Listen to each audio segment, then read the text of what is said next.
Hey, I hope that everybody's doing well, especially in the midst of a time like this.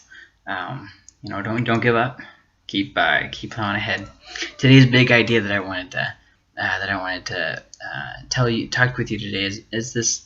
It's very simple, but surprisingly helpful. It's not about how you feel, but what you do with how you feel. It's not about how you feel, but rather what you do with how you feel. I'll give you a couple examples. Let's say, for instance, you're having a problem with looking at pornography. That desire is not something that will always be there. It's something that's a passing desire. And with that being said, just because you feel like you want to look at it doesn't mean you have to look at it. Another example would be depression. Just because you feel bad, just because you feel like sometimes the whole world is just coming down around you, that doesn't mean that you have to give in to that feeling. That doesn't mean that you have to just let your life end and just give up. Don't give up. Just because you feel it doesn't mean you have to act on it. Another example would be anxiety. Well, I feel anxiety all the time everywhere I go out, so I'm just not even going to go out. No, don't give up. Don't give up. It's not about how you feel. It's about what you do. It's about what you do with how you feel. And a verse that I think really helps us with this. Well, before I say that, I do want to say this. When you read in the Bible, there's a story where Jesus is getting ready to die, to be hung on the cross. And a lot of, if you think about it, like what it would be like to just kind of eyeball death and know that it's coming, and what you would feel during that time. Some people think that they would just have calm acceptance. Some people think that they'd just be going crazy, that they would maybe try to live it up as much as they could before they ran out of time. But what we see with Jesus on his last night before he's arrested, I guess you could say the night that he is arrested, we see him taking this prayer to God, and he said, God, if there's any other way, if there's any other way. And I just think that that's so helpful, because it wasn't about how Jesus felt. It was about what he did with those feelings. Jesus didn't necessarily feel like dying in a painful way. But when he had those feelings, he took them to God and he trusted in God, and he didn't let his feelings win the day about what was right or what he should do. And I think a lot of times this is a very helpful thing for us. In 1 Corinthians 10:13, which is the verse for today, it says this: No temptation has overtaken you that is not common to man. God is faithful, and he will not let you be tempted beyond your ability. But with the temptation, he will also provide the way of escape, that you may be able to endure it. Now, a lot of people have misquoted this verse to talk about how God will never give us more than we can handle. That's not true.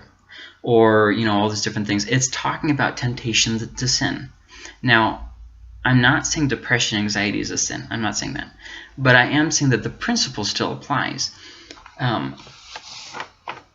When you're going through something like depression or anxiety or pornography or whatever, any kind of an addiction, sometimes you get this idea that I'm the only person who's ever gone through this. But the truth is, not to put this too loosely, but lots of people have gone through those things. Some people go through a temporary depression, like with the death of a child.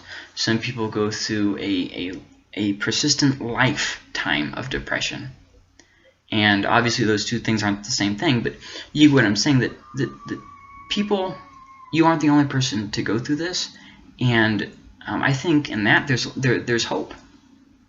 Sometimes when we think I'm the only one who knows what I feel like, there's just kind of like this overwhelming, crushing weight of just hopelessness. And thank God that that's not the case. Yes, sometimes some of us are anxiety laden. Some of us are overcome with depression. Some of us have out of control addictions and all these different things. But with that being said, we can always know this: no temptation has overcome us. These different depression, anxiety, and stuff, this is not something that's new to you. Other people have dealt with it. Other people have overcome it. And I think that's something good in and of itself. But then the verse goes on to say, God is faithful, that He's not going to abandon you in this struggle. And make no mistake, depression, anxiety, addiction, all these different things, they are a struggle for your very life. And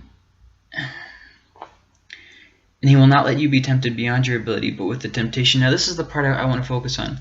He will also provide the way of escape. No matter what you're going through, whether it's a sin or whether it's a life problem, there will always be a way that you can deal with it. You don't have to just give up. Now, I'm not saying that there's a way that you can make it all go away. I'm not saying that. I'm not saying that some things you don't have to go through. I'm not saying that at all. I'm not saying that there's a quick, easy fix for everything. But I am saying that you can always deal with the problem you've got.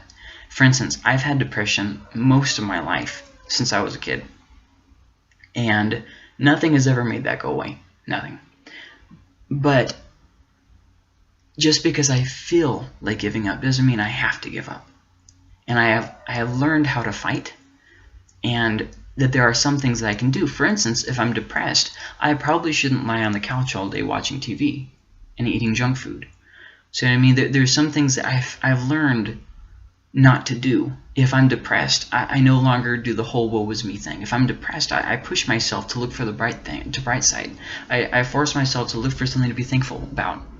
And in a time like this, that's sometimes a little bit difficult, because all we do is we turn on the news and bad news, and we just feel like it's overwhelming. But still, so here's my call to action. So how do we take this and I want you to get a notepad or paper or something, and I want you to think about this. How can I combat the feelings that I'm struggling with? It doesn't matter what we're talking about. Addiction, depression, anxiety, anger, whatever it is.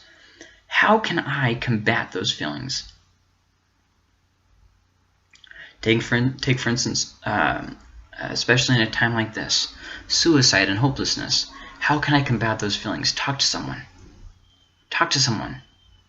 I know it's hard at a time like this, but don't be alone. If you know someone who's going through depression or suicidal thoughts or those kinds of, don't leave them alone. Don't leave them alone. Check in on them regularly in the mornings, the evenings. At times like this, people are so disconnected. It's easy to feel like you're just sand falling through cracks, and we need each other. You know, maybe think of some other things if you're suicidal. I know it's hard to think clearly when you're dealing with these kinds of things.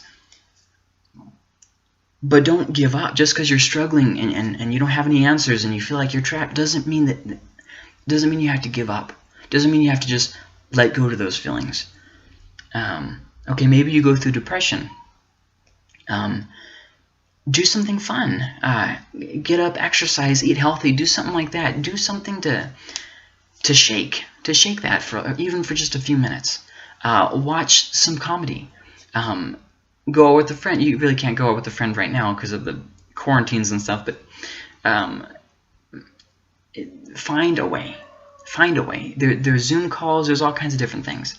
I would encourage actually doing Zoom calls over calling people, because you can see their face, and if you're in a situation with quarantine where you can't actually go to see the person, it's very refreshing to be able to have that one-on-one time.